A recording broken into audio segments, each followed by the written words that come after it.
Today I'm in Paris, where I'll take you on a running tour from right here on the Seine through the main Louvre courtyard and then past some parks and landmarks up to Montmartre and then back along right to here on a different route, just to show you what Paris is like on the ground today as it wakes up in the early morning.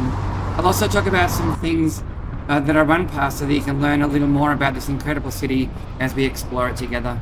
And then my girlfriend Cece and I will give a list of some of the things that we loved and a couple of things that we didn't like so much about the city. That'll be later on in the video. Okay, so this is the Louvre. We all know that it's one of the biggest art museums in the world, but it was only really turned into an art museum as part of the French Revolution in the late 18th century. As you can see, it's early morning right now, before the crowds arrive, and I'm going to try to run around the pyramid. Can you see it in the distance? You get a closer look at all of that. So before it was a museum, it was originally built as a fortress in the late 12th century, made basically to protect Paris from Viking invasions up the river. In the 14th century, it was transformed into a royal palace, with Charles V expanding and renovating it. Can I do that? I'm gonna kind of try to squeeze through this fence here somewhere, just a second. By the way, I'm recording this in post-production. I did that because I wanted to do a bit of extra research to give more information about the city. Okay, I found a spot. I'm going to squeeze through here.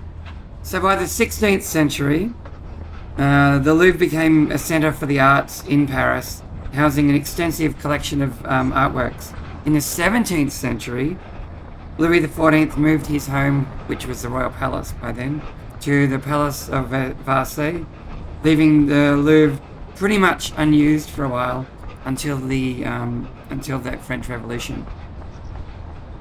Throughout the 19th and 20th centuries, the Louvre became a centre for the arts, housing this huge collection of arts. And in the 17th century, Louis IV, wait a second, Bonjour. this guard Cece. gave me a close look to see what I was doing, but he was happy enough to let me run around. And it's funny, I actually said thank you to him in Chinese. I normally live in China. Anyway, after the expansions, it included these glass pyramids that I'm running around. In the, when was it? In 1989 it was opened with these glass pyramids. Today the Louvre is one of the world's largest and most visited art museums, which includes the masterpieces, very famously includes masterpieces like the Mona Lisa and the Venus de Milo. And millions of people come to visit every year, including myself and Cece. We visited after this run. So some tips if you do want to visit the Louvre, and I would encourage you to do that because it's awesome. Arrive as early as you can and enter the Louvre through the underground entrance, which is part of a big shopping mall. So not in this courtyard. The lines are much smaller in the underground entrance. You can bring suitcases because there's a luggage storage room, but the key to arriving early is to get to the Mona Lisa room before it becomes jam-packed full of people, if you want to get a selfie or anything like that, if you want to get close to it. So what a lot of people do, including Cece and I, basically once you get inside, run or walk very fast directly to the Mona Lisa room. And then after that you can relax because the Louvre's huge and people will spread out, and you've got lots of time to see the rest of the museum from there. Okay, so it's only the Mona Lisa room that is so crazy, and the rest really is pretty chilled, but it's huge, so don't expect to see it all. Instead, choose what kind of art you're interested in, and then go to those areas to see that, to see those things. And one other thing, the Louvre isn't really the best museum to see modern art. Paris has got lots of great modern art museums. The Louvre is really more centered at Middle Ages and ancient art. So, of course, see that, but then also make some time in Paris to see some modern art galleries as well, if you're interested in those. And yes, you should. Okay. Oh, I can see the Eiffel Tower in the distance. Can you make it out? Now, this is the Jardin de Carousel, which is a garden on the edge of the Louvre. It's really still part of the Louvre, It also goes out on top of a road that goes in a tunnel underneath to open up some more space here. And if you keep going in a straight line exactly as I'm going right now, which you really can't because there's fences and things in the way, you'll end up on the Champs Élysées and also go straight under the Arc de Triomphe. It's pretty cool how it all links up, you know, like that, back to the Louvre. The Louvre is the start point for all of that. And you can see a lot of other people running here. It looks like a pretty popular place to run. And right now I need to leave this area and go out to the road before I can then come back in into the next garden area. So, yep, out I go. You can see all of the buildings and things across the road. I'm going to dive into there after this next park. So stay tuned for that. We'll really see the city of Paris then. So just go up a little bit more and then hang a left into this gate. Okay, so now we are in the Jardin des Tuileries. I hope I pronounced that right. This garden is really a gem inside the heart of Paris. It's got a rich history that's really amazing. Okay, it was created in the 16th century by Catherine de Medic, who wanted a really peaceful retreat from her royal duties. I think you can see just the general serenity here already. It's a really nice park, and it's as you can see, it's perfect for a morning jog or walk. By the way, I did this run just before the Paris Olympics, and you can see a lot of fences here. That's because they were still setting up venues and things like that were being made. I can still get through, but there's quite a lot of construction going on. I love all the trees in this area. There's even more coming up ahead. And you see how it would have been, you know, with all the seats and park benches and things, how it's a very popular area for families and things like that as well. But here's a fun fact. During the French Revolution, this was first opened to the public as well. Before that, it was a private royal garden. You can really see all of the trees here. It's a really beautiful park. So yeah, do come here if you come to Paris.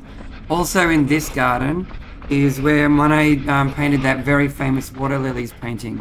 So I didn't actually run past that pond while I was here, but that's in this park as well. So remember, like most of Paris, this is more than just a garden or a park. This is really a piece of living history as well. So yeah, check it out. Now this is a good opportunity. I just wanted to show you around the screen a little. In the top right hand corner, you'll see a map. There's an arrow pointing to it right now. And I'm putting any descriptions that I'm talking about, you'll see with an arrow pointing to them there. So keep an eye on that area of the screen to see where we're going. And it doesn't actually, maybe sometimes it can seem a little bit hard to know exactly which area of Paris that we're in. So if you want to stop and pause and just check with Google Maps or something like that, that can help you to know exactly where we are in the city and where we're going and how to get around and how to get to those places. So the map is there to try to help you as much as it possibly can.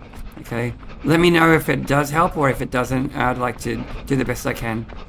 Now we're just coming up to the Place de la Concorde. This place is one of the biggest squares in Paris, and it's got history oozing out of every corner of it. It even had a guillotine here during the Revolution.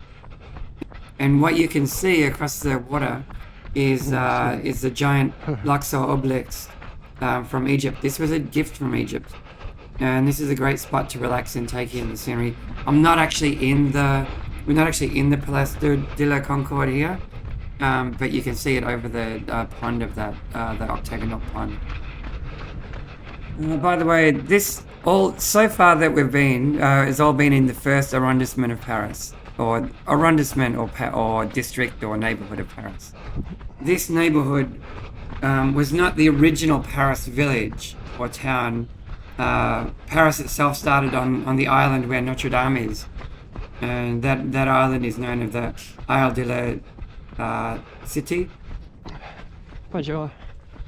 That town was before the Roman Empire took France, and Paris originally started there because, as an island on a river, it was a perfect place to start to make a village, because it was much easier to defend, and of course it had fresh water and fish all around it.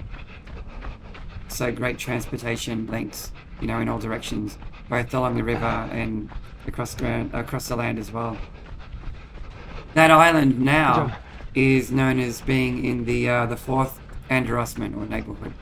Okay, and and the most famous thing on that island is Notre Dame, the church. Can it? But in reality, that island was actually where Paris first started. So that's kind of yeah, it's a nice little piece of history knowledge about Paris as well.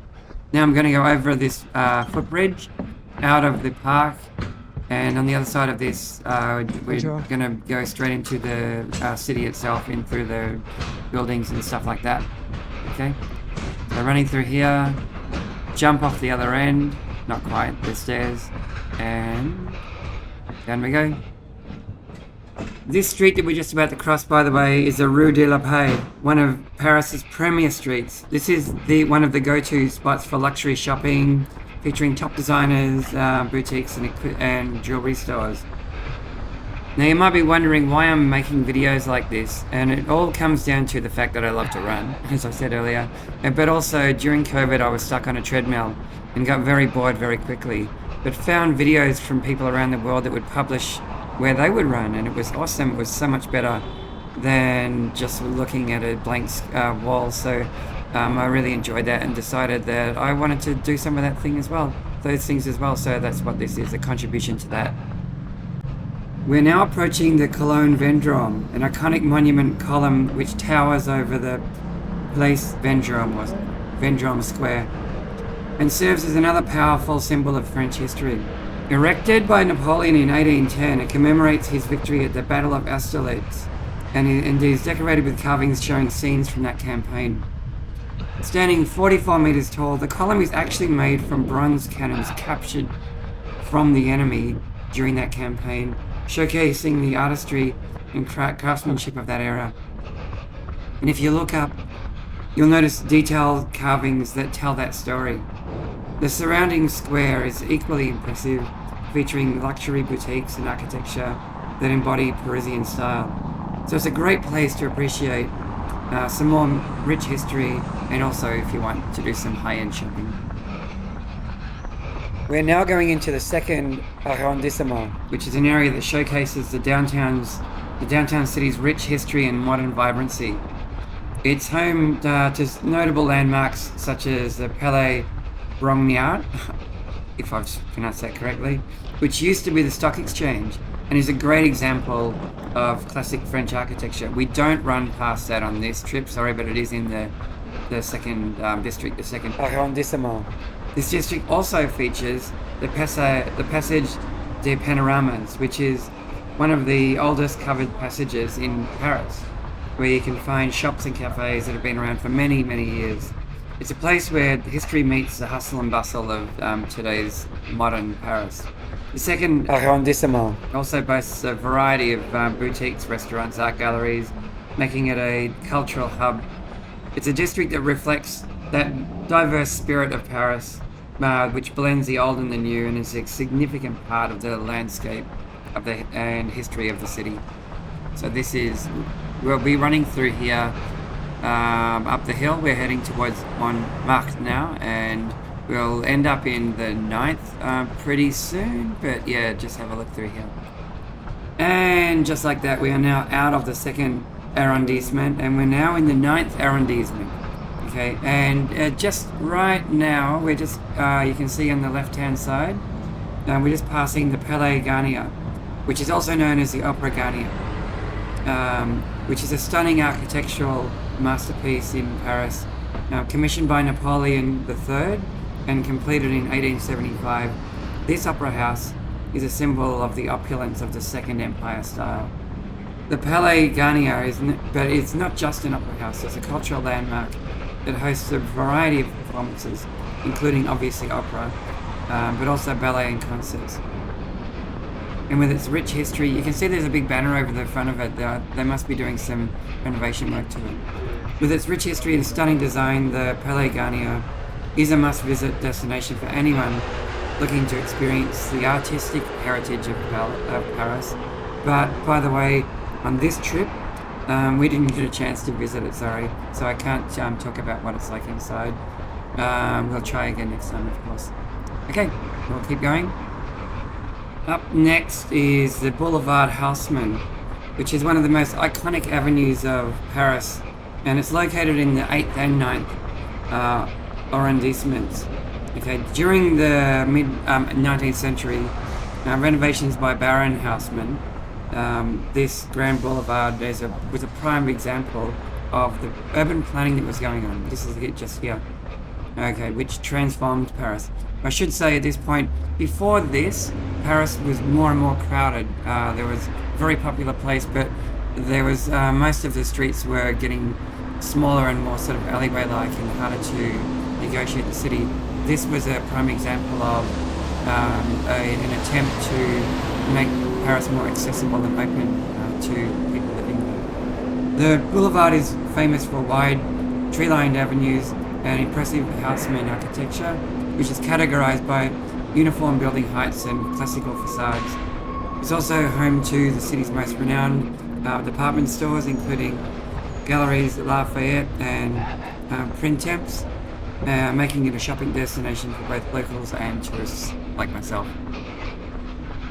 You might be wondering, who am I? My name is Peter. I love to run. I'm an Australian who actually lives in China, but I was in Europe for the summer and did a couple of runs around Paris and some other places too. And if you're watching this far, you probably think it's okay, so please give it a like. And if you're really enjoying it and you'd like to see more, please also remember to subscribe.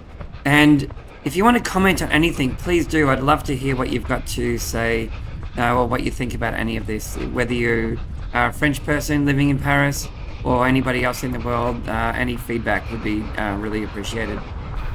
And I really mean that. It really makes a huge difference to people who, like myself, who do put a lot of effort into making videos like this, to get any kind of feedback at all, even if it's to say that you don't like something. It still all helps. We're now going past the Église de la Sainte Trinité, commonly known simply as the Trinity. It is a striking Roman Catholic church located in the 9th, which we are now in, of course. Completed in 1871, it has a unique blend of architectural styles, primarily neo-Byzantine and Romanesque influences.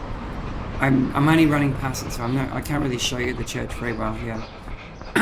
But the church's facade features sculptures and a prominent dome that rises above the surrounding areas. This church also serves as a cultural hub, hosting many concerts and events that highlight its exceptional acoustics inside. And from my research, I found that the church hosts events in many different languages, which gives it that cultural diversity. But also, I'd like to say it was seen as controversial when it was originally built, because it was quite different from the Gothic church styles of its time. So yeah, sounds interesting. If you're in Paris, check it out. Now we're right in the middle of the 9th area, in the 9th neighbourhood, and I should talk a little bit more about that. So the 9th is an area that combines, as you can see, we've been here for a little while now, that combines historical landmarks with a lively modern atmosphere.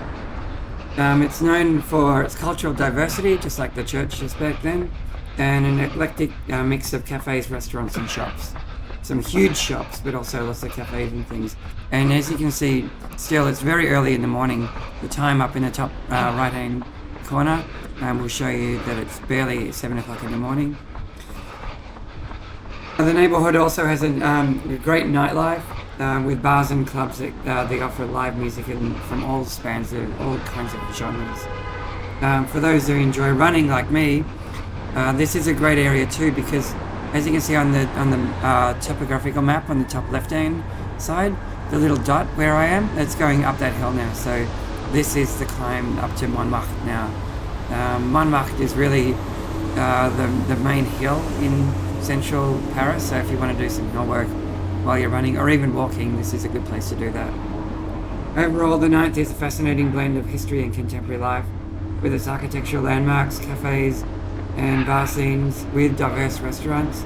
It reflects that unique character of central Paris and gives a look into what living in Paris is really all about, because you can see here, this is not as touristy I think if you're going to say that central area of Paris, which is more about local Parisians living, the Ninth is a good place to see that. By the way, this street that we're on now going up the hill is called the Rue Blanche, and it's apparently we're getting close to the Moulin Rouge. If you follow this, you're pretty much going to end up at the Moulin Rouge. So it's a bit of a club area, and some, you could say, some quirky clubs, even controversial, areas. When we're looking at the street right now, this looks actually quite residential, but this general area has got some of the more controversial clubs and events in the Paris kind of city. We're now just about to turn into Rue Mansart, which is a street named after the architect Francois Mansart. Known for its architecture, it runs parallel to the bustling boulevard Montmartre.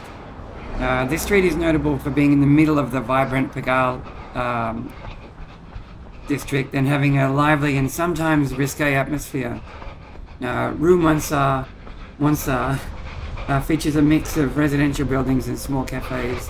The area is also rich in history, with many artists having lived nearby, making it an interesting destination for those exploring the artistic heritage of Paris. Now we've flowed on to Rue du Pré, which links into Pigalle Square itself. As you can see, everything's still closed here, so it's hard to know exactly what is here, but there are cafes and night areas, as well as a mix of residential as well here. We will be in Pigalle Square soon, and Pigalle Square is a vibrant cultural hub renowned for its lively nightlife and artistic history. It offers a unique blend, we're going through it right now, a unique blend of entertainment and history. Historically, Pigalle has been a gathering place for artists and bohemians, inspiring many painters, musicians and writers over the years.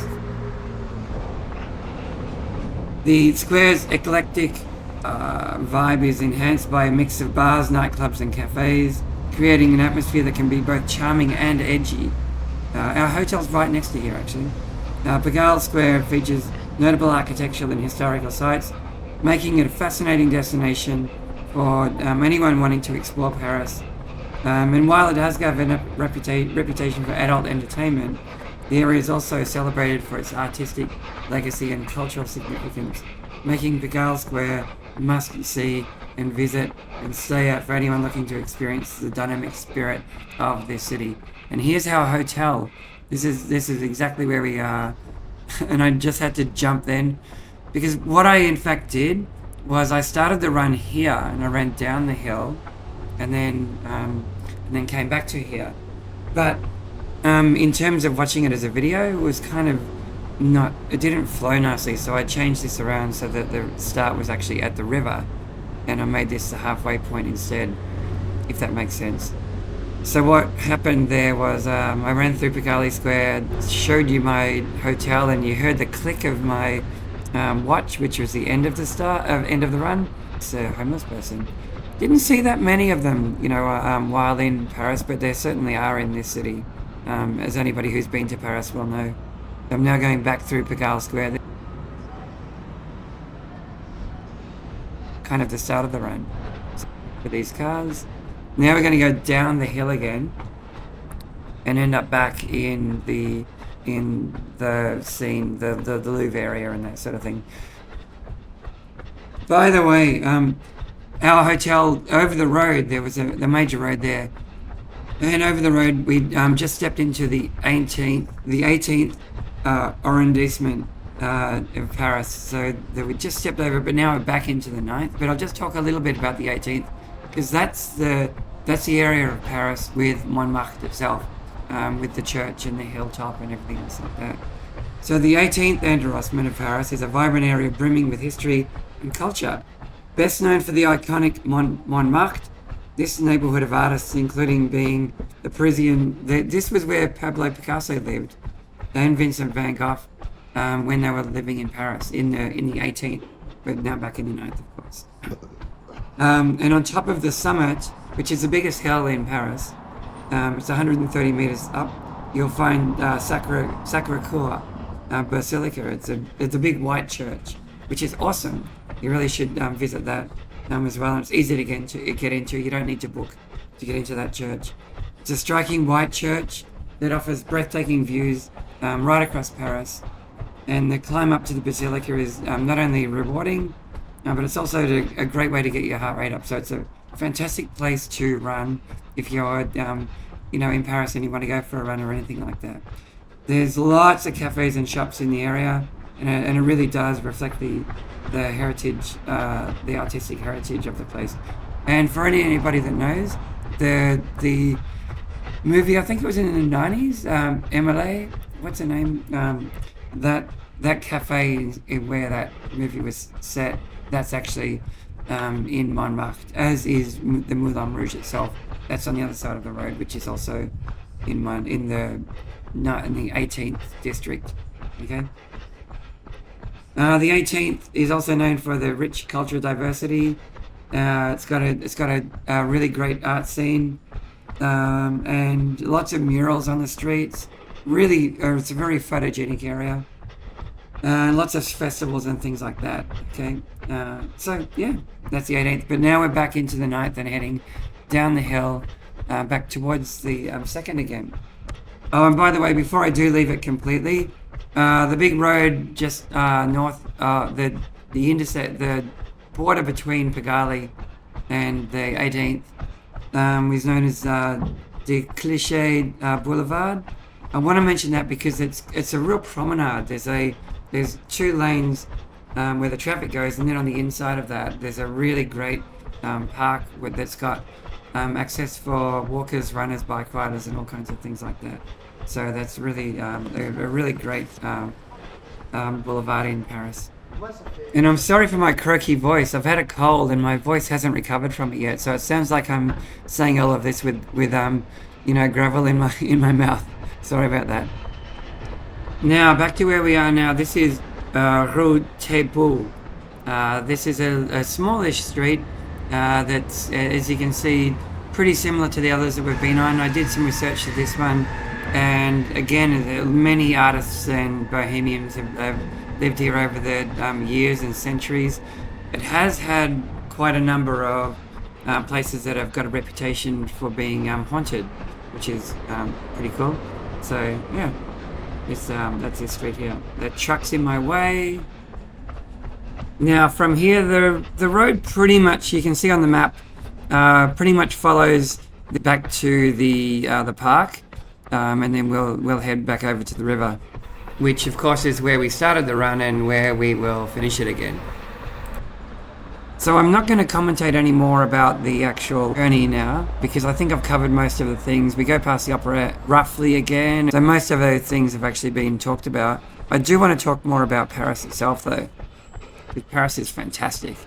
So what I'm going to do is I'm going to count down the 10 best things that Cece and I felt that we loved about Paris, and also a few 3 things that we loved not so much. Okay. So yeah, I want to mainly talk about, because there was so much more that we loved about Paris than the things that we didn't like so much. But let's go through them right now. So number 10 on the love list was running places. I loved running in Paris, as you can see right now. It's really good. There's a lot of good options. There's some hills. It's not a very hilly city, but that's okay. And I just thought that Paris was a great climate. I mean, of course, I was just here in summertime, so I'm sure it'd be different in the winter. But it was just a great place to run. I felt safe running, and it was great fun. Okay, number 9 was the river, the Seine. That was a better part of the city than I was expecting. It really links so much of the city and is so easy to find your way around because of the river. And you can go along the river. It links from the Louvre through Notre Dame to the Louvre to the Eiffel Tower and many other places in between. So it's hard to get lost in Paris, seeing the big sights, because the river, the Seine, really does link them all together. and it's just a really nice place. Again, it's a great place to run and walk and just chill out and things like that. Links to parks and all sorts of great stuff. So the river, number 9. Number 8 on the top 10 list of things that we loved was Jim Morrison's grave in the graveyard to the east of the city. We're big fans of the Doors, anyway, but even without that figure of Jim Morrison, the cemetery itself is beautiful, just really, really worth a visit. And other famous people have been buried there.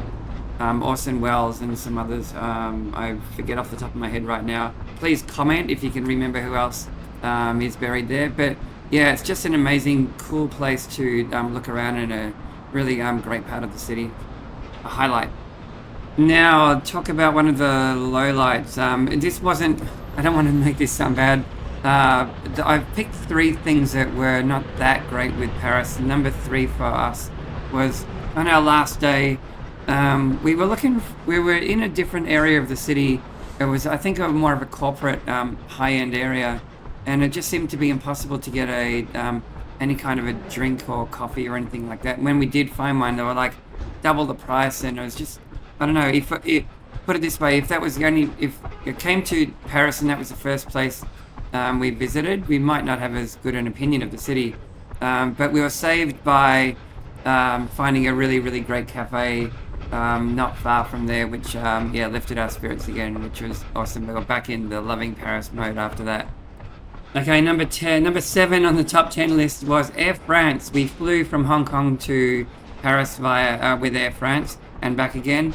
And from the moment we got onto the plane till later, we just loved the airline.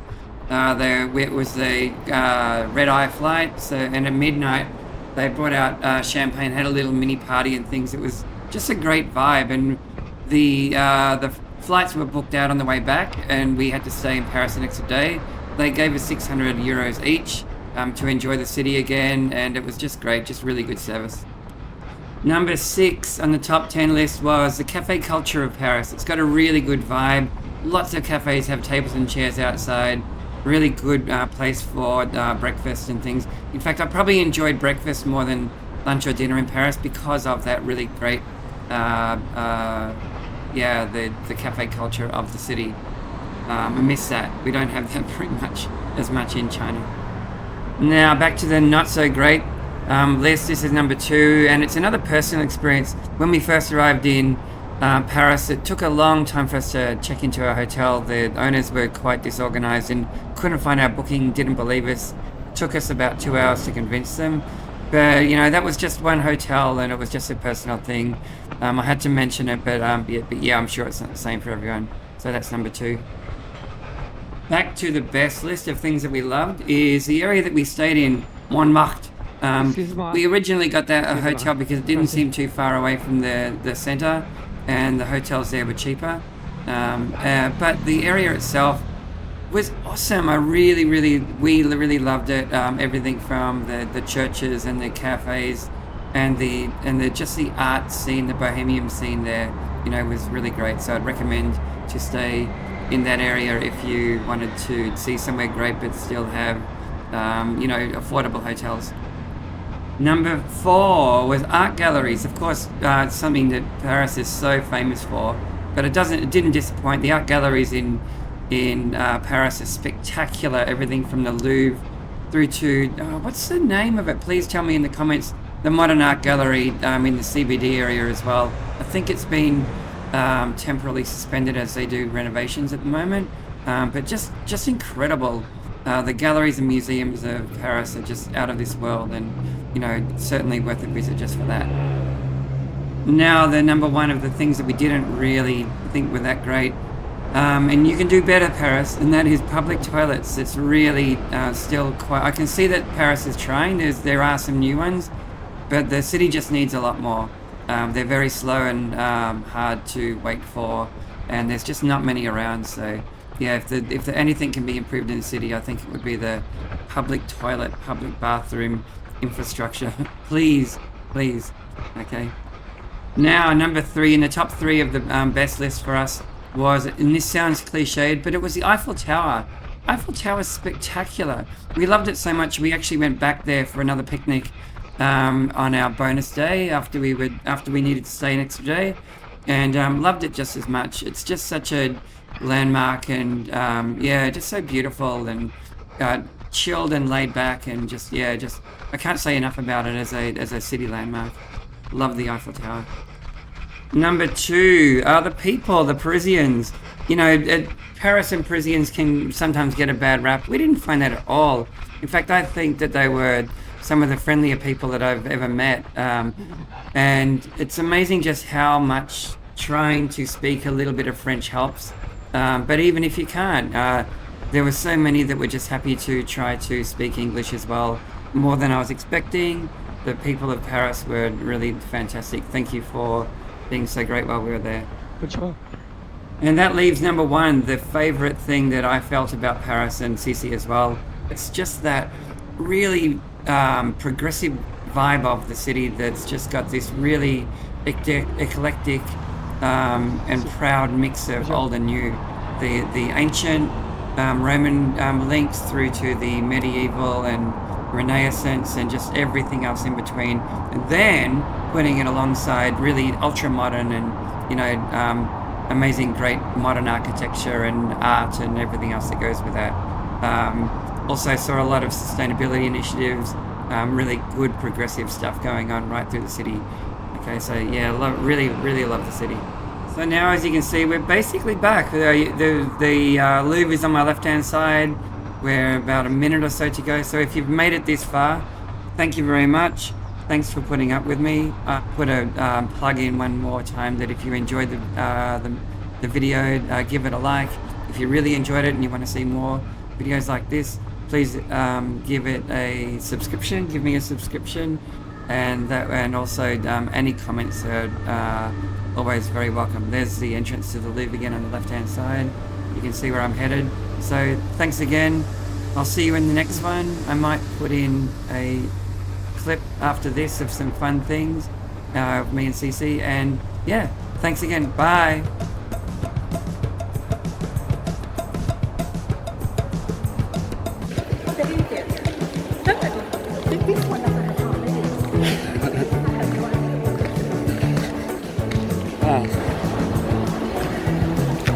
Yeah.